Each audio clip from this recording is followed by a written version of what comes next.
Эрүүл мэндийн даатгалын ерөнхий газар үзүүлж байна. Тэгэхээр бид хоёрын ярилцлага шууд явж байгаа учраас эрхэм иргэд даатгалагчид та бүхэн эрүүл мэндийн даатгалын сангаас бүрэн даах тусламж үйлчлэгээтэй холбоотой мэдээлэл асуух асуулт байвал за комент хэсэгт бичих юм бол за бачимыг дарахтаа шууд хариулах бүрэн боломж байгаа. Танд өдрийн мэнд хүргэе. За тэгэхээр сүүлийн жилүүдэд ер нь Монгол Улсын засгийн газар улсын их хурлаас энэ эрүүл мэндийн салбарт нэлээд онцгой анхаарал хандуулж за эрүүл мэндийн тухай хууль за даатгалын тухай хуулиудад бас энэ их чухал өөрчлөлтүүдийг оруулсан байгаа. За үүнтэй холбоотойгоор бас энэ хуулийн өөрчлөлттэй холбоотойгоор эрүүл мэндийн даатгалын үндэсний зөвлөлөөс энэ иргэд даатгалагчдад зориулсан даатгалын үйлчлэгээ тусламжийг нэлээд бас хүртээмжтэй болгох үүднээс энэ 03 дугаар тогтоолыг батлан 3 дугаар сарын 1-ээс хэрэгжүүлж эхэлсэн байгаа. Тэгэхээр 03 дугаар тогтоол гарахаас өмнө өмнө нь яг ямар байсан? Одоо энэ тогтоол өөрчлөлтөнд ямар өөрчлөлтүүд орсон? Иргэд даатгалагчдад бас ямар даваа боломжууд үүссэн бэ? Энэ талаар хоёул ярих эхлэе. За бүгдд нь өдрийн мэнд хүргье. За 2020 оны 8 сард эрүүл мэндийн багц хуулиудад нэмэлт өөрчлөлт орсон. Үүнийг уялдуулаад эрүүл мэндийн даатгалын сангаар дамжуулан худалдан авах тусламж үйлчилгээний чиглэл өмнө нь бол улсын төсвөөс санхүүждэг байсан тусламж үйлчилгээг даатгалын сан руу оруулж ирж ингээд эрүүл мэндийн даатгалын ерөнхий газар бол стратегийн худалдан авах гэдэг статуст шилжиж энэ үйл ажиллагааг зохион байгуулж байгаа. За энэний нэг хэрэгжүүлэх гол томоохон журам нь бол эрүүл мэндийн даатгалын үндэсний зөвлөлийн 03 дугаар тогтоол. За тэгээ ер нь бол энэ 03 дугаар тогтоолыг бид нар 3 сарын 1-ээс хэрэгжүүлж эхэлсэн. 03 дугаар тогтоолыг хэрэгжүүлээд эхлэхээр хүлээгдэж байгаа үр дүн бидэнд юу вэ гэдэг талаас нь яриад явчихтэй. Эрэхтэй энд бол өндөр өртөгтэй мэс заслын тусламж үйлчилгээний хэрэгслийг бид нар өмнө нь бол тусламж үйлчилгээний хэрэгсэлтэнд хэдэн төгрөг даатгалаас оншин хамааралтай бүлгийн хор хоногийн төлбөрт хийд гэж ингэж салангаж өгдөг байсан бол тухайн оншийнх нь өртөгтөн шингээгээд өгсөн учраас эндээс бол иргэн хуучин өндөр өртөгтэй хэрэгслээс 25% төлбөр төлдөг байсан хамтын төлбөр.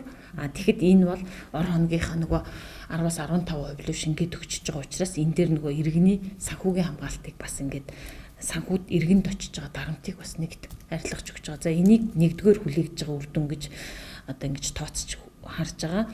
Хоёрт эрүүл мэндийн байгууллагын хооронд ингээд маш их шинжилгээнүүд давхцлууд бий болдог гэсэн. Жишээ нь 28 дугаар тогтоол дээр 03 дугаар тогтоол гарч ирээд 28 дугаар тогтоолыг хүчингүй болгосон байгаа эрүүл мэндийн даатгалын үндэсний зөвлөлийн.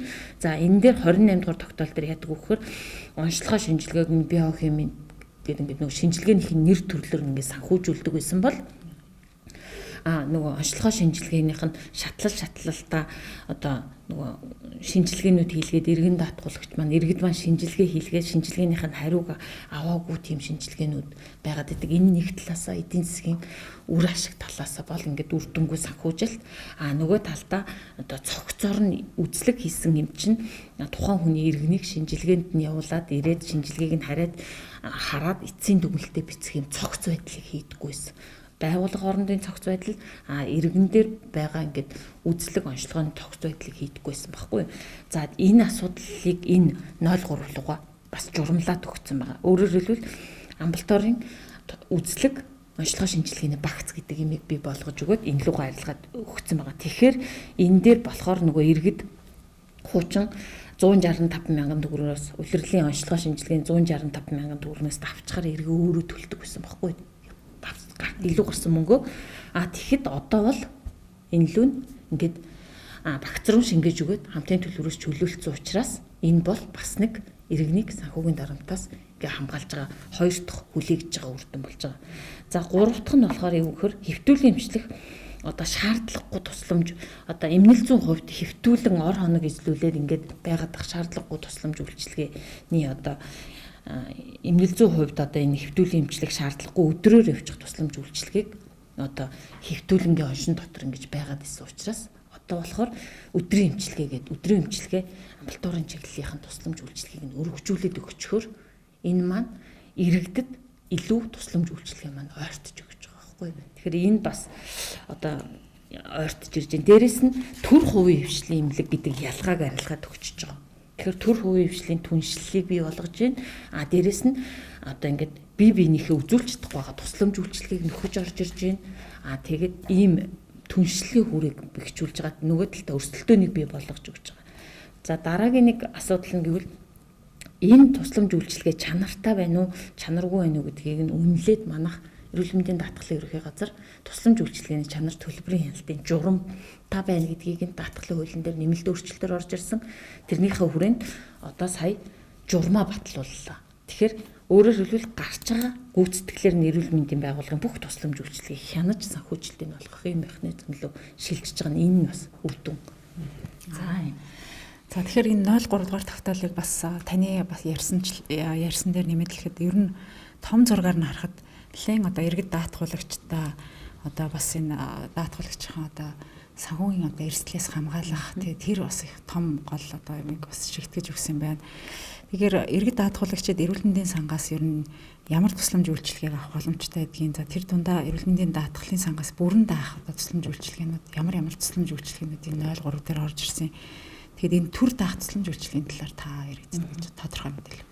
За тэгэхээр энэ 0.3 дугаар тогтоол дээр нийтдээ 11 нэр төрлийн ерөнхий нэр төрлийн тусламж үйлчилгээ байгаа.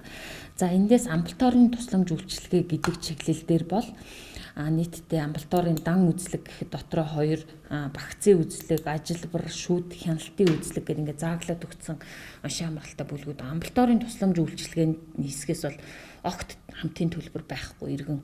Өөрөөр хэлбэл бас нэг манай сайт руу маш их орж ирдэг шүү дээ. 165 мянган төгрөг хэтэрчлээ, таны даатгалын юу дуусчлаа гэдэг асуудлыг нь зэгцлээд өгсөн учраас амбулаторийн тусламж үйлчилгээнд дэр бид нэр ямар нэгэн одоо иргэнд хамтын төлбөр байхгүйгээр зохицуулж өгч байгаа. Дээрээс нь хэвтүүлийн эмчлэг тусламж үйлчилгээнд дэр нийтдээ 490 уншийн хамралтай бүлэг байгаа хгүй. Тэрний 183 уншийн хамралтай бүлэг дээр нь хамтын төлбөргүй байгаа. Тэрний 102 нэмийн эмчилгээ, 81 нь мэс заслын эмчилгээ байгаа. За 183 ийм хамтын төлбөргүй энэ юун дээр ямар тусламж үйлчилгээнүүд хамтын төлбөргүй байгаад байна гэдэг асуудал дээр энэ дэр бас иргэдтэй ойлгомжтой болохын тулд бас оншуудын чиглэлээр нь бас хэлж тэ. Тархины шигдээс, тархин цус харуулт, зүрхний шигдээс, төрөлхийн гаж хөгжүүлүүд, хүүхдийн төрөлхийн гаж хөгжлүүд тэр чигээрээ орж ирж байгаа. За тэгээд дээрэс нь энэ нэг түлэгдэлт, осголт, хөлдөлт, өвчлөлт энэ гэмтлийн тусламж үйлчилгээ. Тэгээ гэмтлийн дараах үйлдэлцүүд. За түрүүний нөгөө таны асуусан одоо халдварт өвчний асуудал төрөөс одоо ингээд хариуцчихсан тусламж үйлчилгээний чиглэлд орж ирж байгаа хгүй. Яралтай тусламж, түргэн тусламж, юуны халдварт өвчин, сэтгэц, сүрээ гэд энэ багцууд маань хор тавдар төрөх эмэгтэйчүүдийн энэ чиглэлүүд нь болохоор ямар ч хамтын төлбөргүйгээр хуучин төр дээр одоо ингээд зохицуулагдаад явж исэн зардлын зүйл ангиар ингээд хянагдаад явж исэн тусламж үйлчилгээ нь одоо даатгалын сан дээр дамжиж орж ирэхдээ одоо өртгийн тооцоод ямар тарифтай хэдэн төгрөг гэдгийг өртөгжүүлж орж ирээд дээрэс нь хяналтынх нь яаж хянах вэ, ямар шалгууртай гэд орж ирж байгаа байхгүй. За тэр манай ярилцлага маань шууд явж байгаа. Тэгэхээр үзэгчдээс маань одоо асуултууд ирж байна. За Жаки Жахва гэдэг хүний асуултанд хариулъя. Энэ хүлийн судас бүдүүрээд байгаа юм аа. За 3 дугаар эмнэлэгт хатаах тариач юм уу судасны хаалханд ороход эрүүл мэндийн даатгалаараа 100% төлөгдөх үү? Ямар өөрчлөлт орсон бэ? Хувийн эмнэлэгт ийм төрлийн үйлчилгээ хийлгэхэд одоо эрүүл мэндийн даатгалын үйлчлэх болов уу гэсэн ийм асуулт асуусан байна. За тэгэхээр энэ иргэний хувьд өндөр настай иргэн юм болов. За энэ өөрөө энэ юуны хөлний судасны энэ асуудал бол яг оншийн амралтай бүлэг дээр багтаад өгсөн байгаа. Дээрэс нь хэрвээ энэ тухайн хүн ихэвчлэн одоо тэтгэврийн хүмүүс л энэ оншин дээр орж ирдэг ер нь датагаа харж байхад тэгтээ насны ангиллаар өөр байдаг л да. За тэгэнгүүт энэ дээр одоо хэрвээ энэ хүн иргэн саяны асуулт асуусан иргэн тэтгэврийн хүн байвал бүрэн чөлөөлөгдөн оншийн амралтай бүлгэн дээрээ. Зүгээр эндээс одоо оншийн амралтай бүлгийн манай 0.3 дугаар тогтоолчин сайтн дээр байгаа шүү дээ. Тэгээд тэрнийхэн дагуу татаж үзээд энэ хүн маань ийм оншоор юулаа гэд хагалгаанд орлоо гэхэд тэдэн төгрөг гэдэг нь бол ингээд иргэний төлөх хамтын төлбөр гэдэг тэр бүр тодорхой харагдаж байгаа. Тэгэхээр энэ чиглэлээр бас наривчлаад манай юун дээр мэдээллийн юунууд тий. Ажилтнууд маань бас хариуг нь шууд тогтоолоос хараад биччих боломжтой байгаа шүү. За тэгэхээр иргэн зохио манаас Бачимгийн дарга хариулсан хариултаас хариултаа авч чадсан байх гэж найдаж байна. За мөн дэлгэрүүлээд одоо мэдээлэл авахар бол эрүүл мэндийн даатгалын ерхий газрын одоо сошиал сувгуудаас болон мэдээллийг одоо авах боломжтой. Мөн 1813 гэсэн одоо даатгалтай холбоотой мэдээлэл хүргэдэг утас руу залгаатай өөрийнх нь бас хувийн одоо мэдээлэл өгөөд авах боломжтой.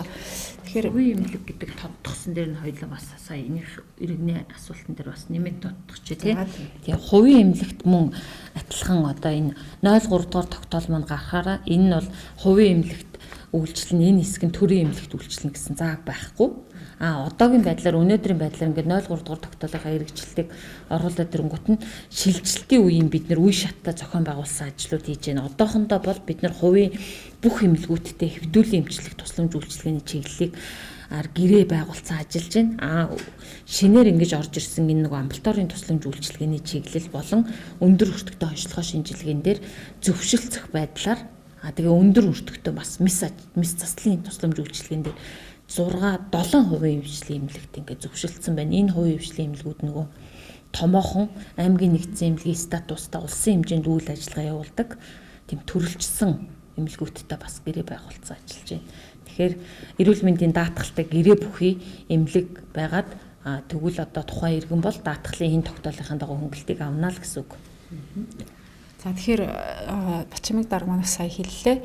Ер нь одоо энэ эрүүл мэндийн даатгалын сангаас бүрэн даах одоо энэ тусламж үйлчилгээнүүдийг одоо иргэд даатгуулагчид авахыг хүсвэл ер нь яг эрүүл мэндийн даатгалын ерхий газартаас гэрээтэй эмнэлгийн байгууллагуудаас үйлчлүүлэх гэдгийг одоо сайн тодтогч хэлмээр байна. Тэгэхээр яг иргэдийн зүгээс бол яг 1813 утсанд бол яг тухайн нэг эмнэлэг дээр очиж байгаа тэгээд одоо ингэмээр тэгмээр гэдэг одоос юм асуудлыг тавьдаг байгаа. Гэхдээ яг тухайн одоо эмнэлэгтээ очихдаа бол та за энэ эмнэлэг маань эрүүл мэндийн одоо даатгалын ерхий газартаас гэрээтэй эмнэлэгт нь одоо багтч уугүй юу гэдгийг бас лавлаж очиод одоо үйлчлэгийг авах бүрэн боломжтой байгаа. Тэгэхээр өнөөдрийн байдлаар яг энэ эрүүл мэндийн даатгалын ерхий газартаа нийтдээ одоо хувьсгалын болон хичнээн одоо эмнэлгүүд гэрээтэй ажиллаж байна.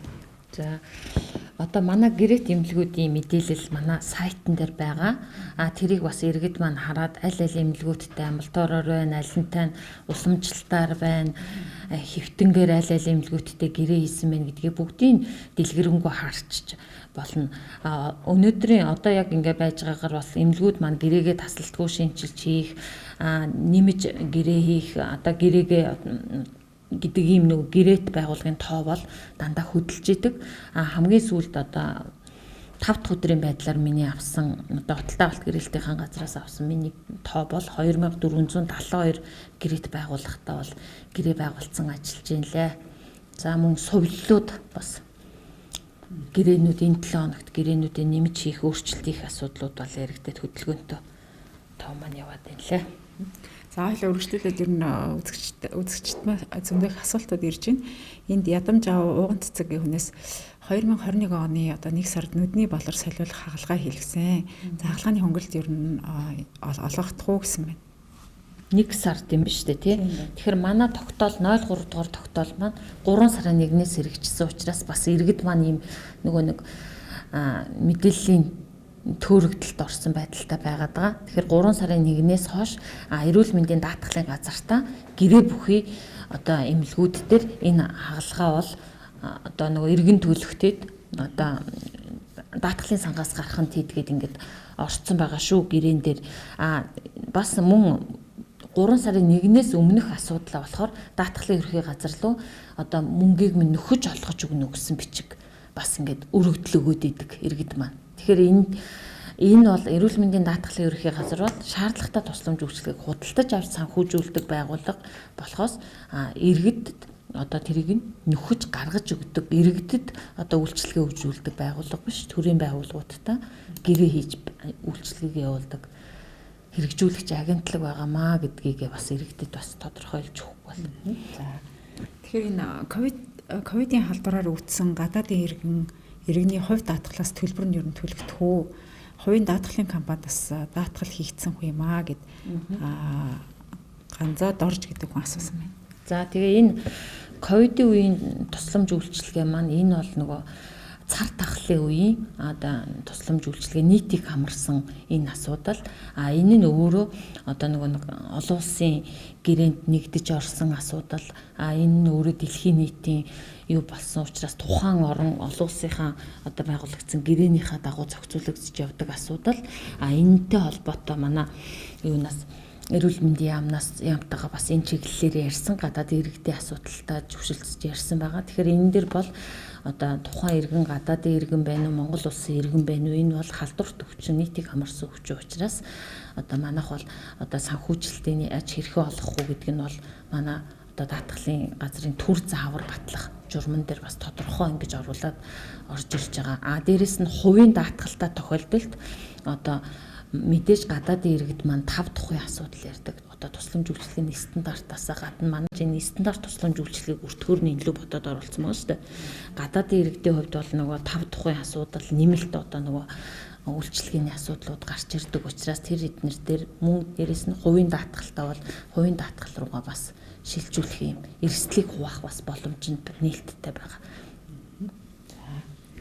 Тэгэхээр түрүүний бас ер нь журмууд гэсэн 2021 оны эрүүл мэндийн даатгалын үндэсний зөвлөлийн 03 дугаар удаас энэ тогтоолыг хэрэгжүүлж одоо эхэлсэнтэй холбогдуулаад ер нь дагалдан гарах одоо бас олон журмууд шинжлэгдэж байгаа, шинээр гарч байгаа. Энэ дээр бас ямар одоо журмууд ер нь шинжлэхтэн гарч байгаа юм.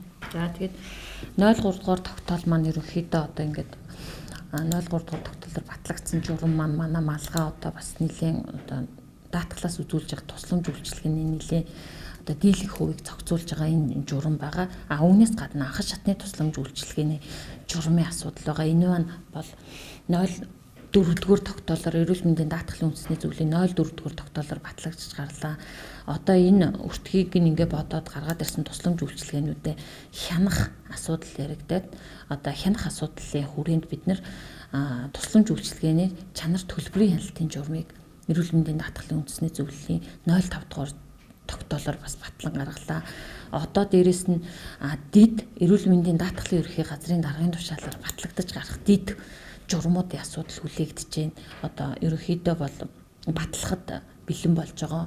Жишээ нь хэмжлийн хяналтын журам, гэрээний хяналтын журам, газар дээр нь хийх хяналт, цахим хяналт, дээрэс нь юун дээр энэ нэг өндөр өртөгтөө шинжилгээний жагсаалт баталж гаргах энэ төр гэдэг энэ асуудлууд бол ер нь бол энэ 7 хоногт нэлээ ихэн зэгцлэгдэж байна. Эх 7 хоногт ингээд зэгцлэгдээд тэгээд дараа нь бол эрүүл мэндийн даатгалын үндэсний зөвлөлөөр оруулах дараагийн асуудал юу хүлээгж байна гэхээр энэ шинжилсэн тогтоолынхаа дагуу бид нар бол хуучин тарифаа үргэлжлүүлээд хуучин гэрээгээ үргэлжлүүлээд гэрээ хийсэн байгаа. Тэгэхээр сонгон шалгаруулалтынхаа журмыг гаргаад бүх эрүүл мэндийн байгууллагатаа сонгон шалгаруулалтад зарлана. Тэгээ гэрээний загвар батлах ийм хоёр асуудал бол одоо эрүүл мэндийн даатгалын үндэсний зөвлөлөөр хилцэхэр хүлээгдэж байгаа.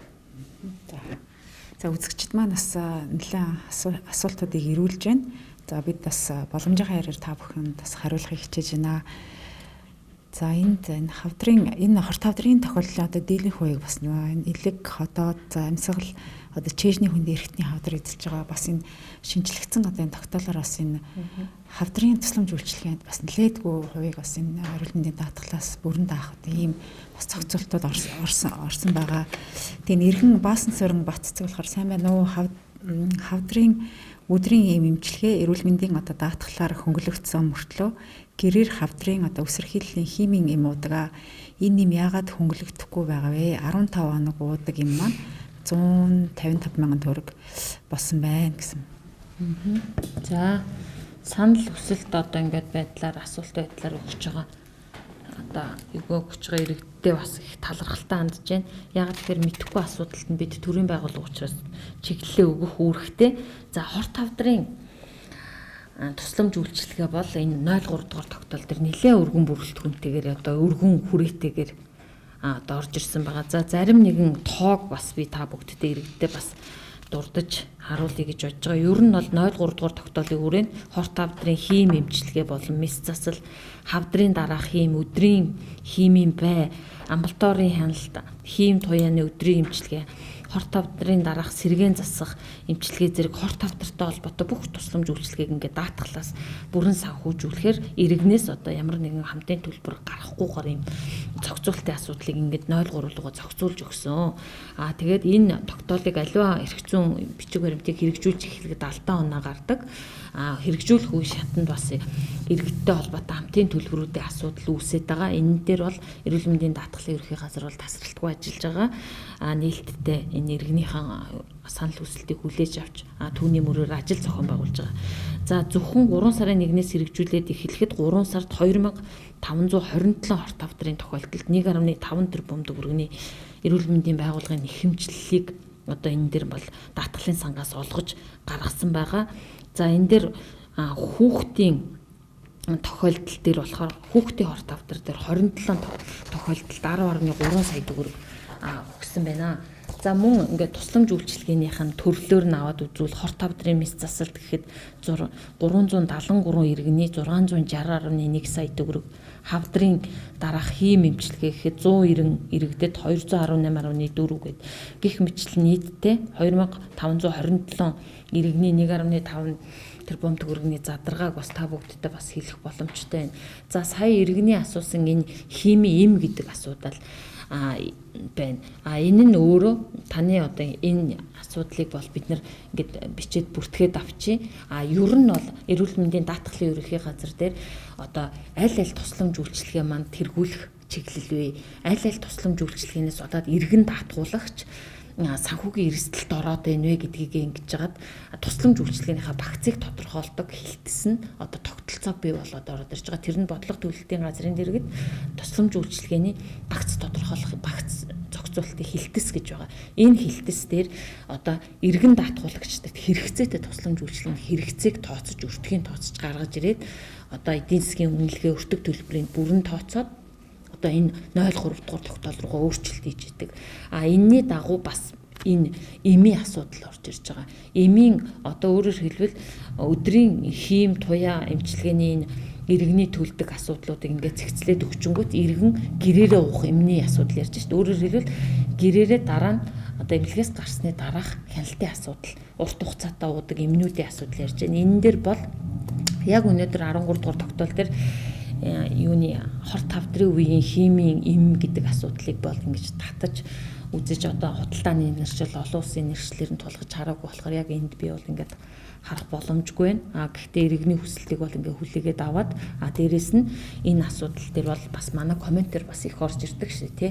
Химийн гаднаас хийгдчихдэг тариа байдаг, уудаг эм байдаг, эдгээр гэдэг асуудлууд их байдаг учраас 13 дугаар тогтоолд бол тариаг оруулдаггүй. Тариа бол эмнэлэгт хийгдэх асуудал байдаг учраас юулга оншин амралтай бүлгийнхаа өртгөрөө шингээ явьчдаг эмийн асуудлыг бол эмийн үнийн 13 дугаар тогтоол гэдэг эрүүл мэндийн даатгалын үндэсний зөвлөлийн тогтоолыг мөрдөж ажилладаг. Энэ тогтоол дээр мөн адилхан шаардлагатай чиглэлүүдийн тодорхойлолтод үнэлгээ хийгээд оруулах асуудлыг шийдвэрлэдэг байгаа шүү.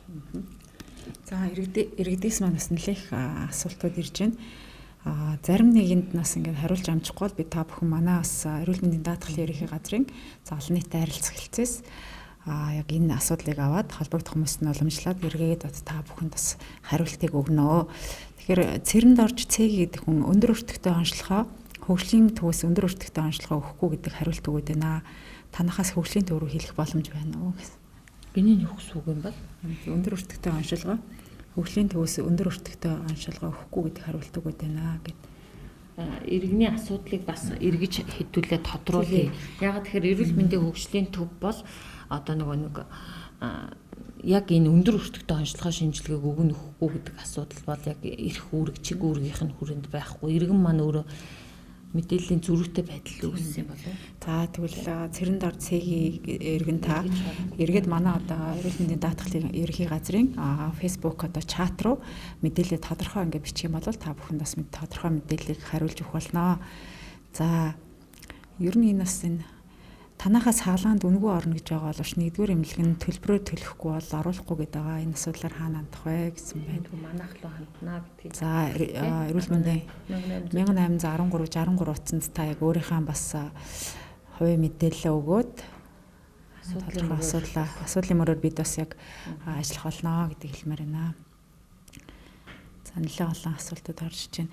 За тэгээд ер нь сүүлд эрүүл мэндийн даатгалын одоо энэ өөрчлөлт шинжилттэй холбоотойгоор ер нь иргэд ингээд нэг сошиал нийгмийн сүлжээнд бол ер нь ингээд жил болгоно л одоо эрүүл мэндийн даатгалаа ингээд хэлэх юм аа. Гэтэл одоо ингээд яг шаардлагатай үедээ бас бид нэр ингээд эрүүл мэндийн тусламж үйлчилгээ бас их хэрэгтэй үедээ бас авч чадахгүй наа ч гэдэг юм. Ингээд сүүлд гэхэд одоо энэ сошиал орчинд энэ Ананд гэдэг нэг хүүхдийн тухай явж байсан. Энэ хүүхд маань бас энэ Монголд нөгөө эмчлэгддэггүй өвчнөр өвдөд одоо гадаадд одоо эмчлэх гээд бас ард иргэдээс энэ хандив цуглуулад ямар ч сан бас энэ хандив үйл ажиллагаанаас амжилттай явж исэн. Энэ кейсийг бас бид нар бас харж исэн. Энэ чиглэлээр ер нь даатгалын байгууллагаас бас ямар үйл ажиллагаа хэрэгжүүлээд яаж ажиллаж байна вэ гэсэн ийм асуудлууд бас манад нэлээд ирж байгаа.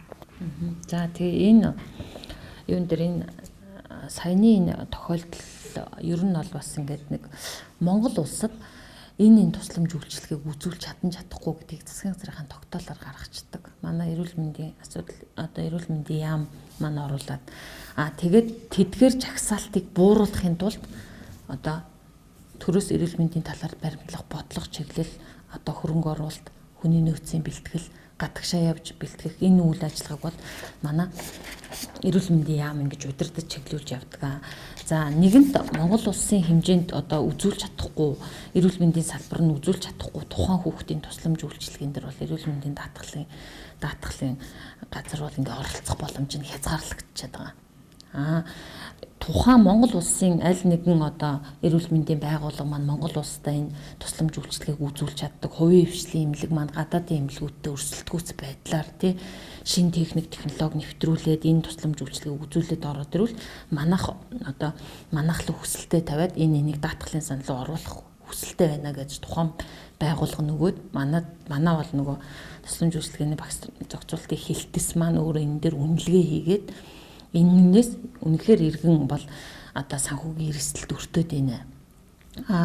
Энэ бол одоо тичнээн иргэдэд одоо хүртээмжийг бас тооцож гаргана шүү дээ. Тэгээд тэдэнд өргөний санд үзүүлэх нөлөөлөлтөн байна гэдэг бүгдийг гаргаж ирсний үндсэн дээр шийдвэрлээд эрүүл мэндийн даатгалын үндэсний зөвлөлөөр оруулаад энэ тогтоол бол байнга өөрчлөгдөж явах тогтоол байгаа. Тэрнээс биш нэг гаргачаал ингээд эрх зүйн баримтчгийг ингээд артик хийхгүй өөрчлөлт хийхгүй тэр чигээр нь мөрдөд явдаг шүү дээ. Одоохондоо бид нар одоо манай даатгалын үндэсний эрүүл мэндийн даатгалын ерөнхий газрын сайтн дээр 03 дугаар тогтоол дээр нэмэлт өөрчлөлт авах тухай ингээд хүснэгтийг гаргаад ингээд саналыг эрүүл мэндийн байгууллагууд хүргүүлсэн байгаа. Тэгээд альва нөгөө юм юунууд тусламж үйлчилгээнд дээр шин технологи дэвшил гэдгийг эрүүл мэндийн салбар дээр заавал эрх зүйн баримт бичгийн мэдрэмжтэй байх ёстой. Энэний дагуу бид нар бол одоо хорт тавдрын бай эмчилгээг оруулж ирсэн байгаа. Бай эмчилгээний асуудлыг 03 руу суугдж өгсөн байгаа. Дээрээс нь телемедицины тусламж үйлчилгээхэд шин тусламж үйлчилгээ оруулж ирсэн байгаа. Гэх жишээний ингээд нөгөө шин технологи шин юуг ингэж бид нар санхүүжүүлэх чиглэл рүү байнга ингэж эргэлхийж ажиллах болно. Иргэн даатгуулагч маань нөгөө даатгалынхаа мөнгийг төлсөн ч бид нар үр шимээ хүртэж чадахгүй байна гэдэг асуудал маш их ингээд сошиал дээр ч явдаг, бухимдалж үүсдэг. Дээрэс нь нэг талаасаа харахаар манай эрүүл мэндийн даатгалын ерөнхий газраас бол иргэдтэй зориулж тасралтгүй чиглэлийн одоо ийм мэдээллүүдийг өгч ажиллаж байгаа. Мэдээлэлгүй улмаас одоо энэ даатгалынхаа төлсөн даатгалынхаа үр ашиг үр шимийг хүртэж чадахгүй байна. Нөгөө талд нь хуучин бол 2 сая гээд иргэний хязгаар тавьчихдаг байсан. Тийжилд тэгэнгүүт нөгөө 2 сая төгрөг нь дуусчаад би яах вэ гэд 10 сая 30 40 сая төгрөгийн хагалгаанд ч орох эрсдэл иргэн тохиолдож байгаа. Тэгэхээр би ингэхээр өчнөө олон жил энэ ингээ мөнгийг төлөөд идэг биднэрт ямар үр дүнтэй ингээд 2016 оноос хойш албан журмын шимтгэл төлөлт болсон шүү дээ. Тэгэхээр нөхөж төлөх асуудал бас иргэдээр бухимдаж байгаа.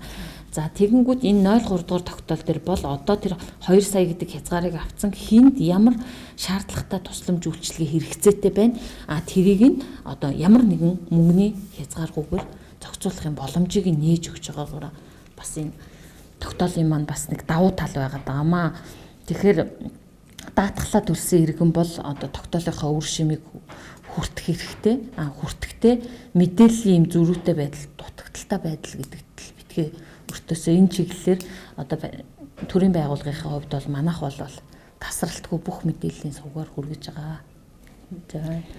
За тэгэхээр энэ даатгуулагчийн ер нь төлсөн шимтгэлийн хэмжээнээс бас үл хамааран эрүүл мэндийн улмаас одоо даатгуулагчид үүссэн санхүүгийн эрсдлийг одоо хуваалцахыг санаа нэгдлийн зарчим бол үйлчлдэг бөгөөд бид бас үнийг хэрэгжүүлэхэд манай эрүүл мэндийн даатгалын бас гол одоо бас санаа чиглэгддэг ба. Тэгээд ер нь ингээд бас түрүүн та хэлсэнчлэн иргэн болгон л одоо жил бүр ингээд эрүүл мэндийн даатгалаа төлөөд байдаг. Гэтэл одоо бас шаардлагатай үедээ эмчилгээ үйлчлэгийг авч чадахгүй байна гэдэг. Тэгэхээр тэр бол тийм биш юм аа. Иргэн таны төлсөн даатгал танд болон бас өөр бусад одоо эмчилгээ шаардлагатай байгаа иргэдэд хүрч байгаа тул даатгалаа бас ингээд тогтмол одоо төлөөрөө. Энэ нь бол одоо бас бидний хамгийн том хүлээх том хариуцлага юм аа гэдгийг бас дахин хэлмээр байна. Тэгээд ерөнхийдөө өнөөдрийнхэн лайвыг өндөрлөж байна. Тэгээд та бүхний бас асуусан асуултанд хариулт өгч чадаагүй бол эргээд бид нар бас энэ комментараа за мөн одоо холбогдох хүмүүсээс мэдээлэл аваад тантай эргээд холбогдох болно. Ингээд дараагийн одоо шууд ярилцлагаараа уулзлаа. Түр баяртай.